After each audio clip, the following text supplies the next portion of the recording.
foundation pieces along the way. How important is this development camp as it's evolved over the last few years? Well, it has evolved, and this year is going to be a little bit different, but we're really excited about the kind of the format.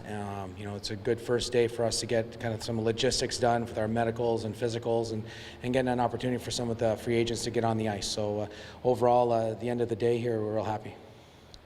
You guys have an awful lot of players in camp as opposed to previous years. What's with the numbers?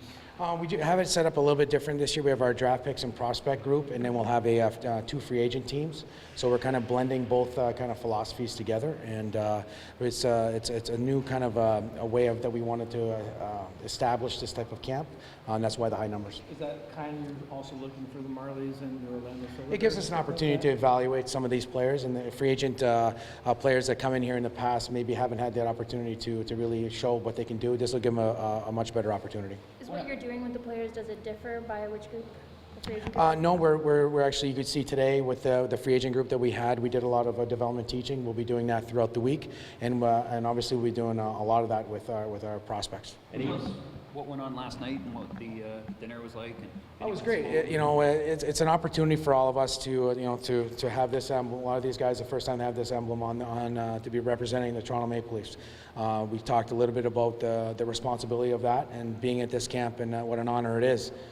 So we're just kind of everybody to get together and kind of talk about the curriculum and our philosophies. A couple of the defensemen you have in camp this week, Timothy, the first-round pick, and Emeli, second-round pick this year, both look like they have a lot of potential. What do you see from them, and what is your hope that they're able to develop into when you're coaching? Well, obviously, you know, with all the new draft picks, we haven't been on the ice with them yet. They're going to get on the ice here, do a little bit of a skating screen, but we're excited to see every single player that we have here. Let's be honest. Some guys, you know, obviously being where they're drafted, a little bit more excited, obviously for everybody. But we're going to treat everybody the same. Everybody's going to go through the curriculum that we put forth here. We have got a great staff of people that work for the Maple Leafs, and you know, that's kind of our agenda this week. Is a guy like Bracco, who's been here before, like a role model for some of these guys at this point?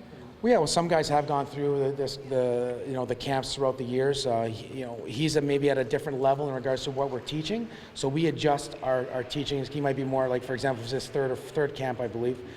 So he'll be doing things a little bit maybe in a different group or different guys, and with our staff to maybe work on things to improve the things they already learned. And some guys at their first camp, they might be at level 1, kind of like a level 1, level 3 type of scenario. But yeah, go ahead. How has his development in junior impressed you in this organization? Well, I think, you know, for us, you're looking at, I don't really like talking about individuals, to be honest with you, at this camp. I think it's an opportunity for everybody to create a team atmosphere.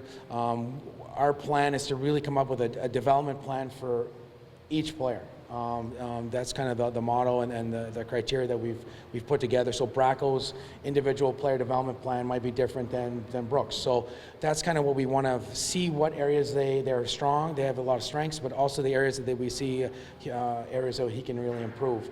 And you know, Bracco has areas that he wants to improve on too. So we'll attack those things individually. What are those areas? Well, come on. No, I wouldn't get into specifics, but you know, there are areas that everybody has to improve on, and it falls into the plan that we have. In terms of the free agents, I guess even the drafting strategy for the team, they haven't shied away from smaller players. It's almost as if being 5'6" these days does not matter. Well, you know, out there today, like there's some guys that are, you know, 5'6", but there are also some big guys out there. I was like looking around, I'm like, oh my gosh. So, you know, at this point, it's about, you know, who can play hockey and who has the compete level, who can make plays, and let them go out there and compete and be the best hockey player they can be. And this is an opportunity for them to do that. How much do you know about the free agents when going through the selection process, and how much of it is knowing a little bit but not enough, and this is your chance to get to know more about them? Exactly. For me, it's a chance to get to know them and to see them on the ice. You know, this is what it's all about. Get them to come in here, get to introduce ourselves. We all had our name tags. It's basically first introductions. Let's see them on the ice, first impressions. So I'm excited to really to see everybody on the ice, our free agents and our prospects, and I can't wait to get this week going. What sort of activities do you have planned for them off the ice to sort of complement what they're doing on the ice? Well, we're very fortunate to have a great staff here. We're going to be doing some nutrition seminars. We have a couple of media seminars to help, a lot of these young guys dealing with the media, especially in this market. Strength and conditioning seminars. We have a couple of guest speakers coming in. We were going to a Blue Jays game tonight. So we're going to try and make some fun and get them to experience. This is the first time we've done it in Toronto since I've been here. So it'll be a good opportunity for all of our prospects and our invitees to experience this great city.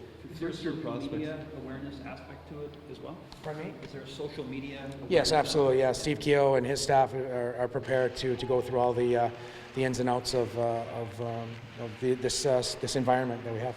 For first-year prospects, is there a core principle that you're hoping to instill throughout the course of this camp? There is. I think that we have, the way that, the culture and what it means to be a Toronto Maple Leaf. I think that starts from the day, yesterday when they came in. So, how important that is, what the responsibility that is, and whether you're an invited player, a 7th-round draft pick, a 1st-round draft pick, it doesn't matter. That culture is there. I'm pretty sure the nutritional standards of today's junior hockey player are much higher than when you played. I'm curious if they had told you to cut out what you had to cut out, what you're telling them to cut out, how would you have reacted? It's interesting because it is so different, and we're talking about nutrition, we're talking about other aspects of strength and conditioning. You look at all these players; they're in very good shape. That side of professional hockey and junior hockey and college hockey is really, really improved, and they're taking advantage of it. I wish I would have known it a long time ago. I'll tell you that, that's for sure.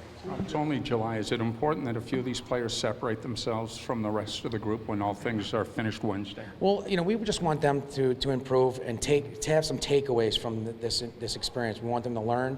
You can tell there's a lot of opportunities when you're watching us on the ice that we were taking the time to teach, to correct. We want them to learn the right way, but obviously, it's an opportunity for some of these guys to show what they can do and to, I wouldn't say separate, but obviously for us to take notice. Where do you draw the line with players who aren't here? Maybe like Grunstrom or someone like that in terms of who needs this? Obviously everybody, the guys that aren't here all has specific reasons why they aren't here for other commitments or other travel issues and stuff like that, but we're focused on the group that's here, and we have time to work with the guys that are going to eventually be with us at other times.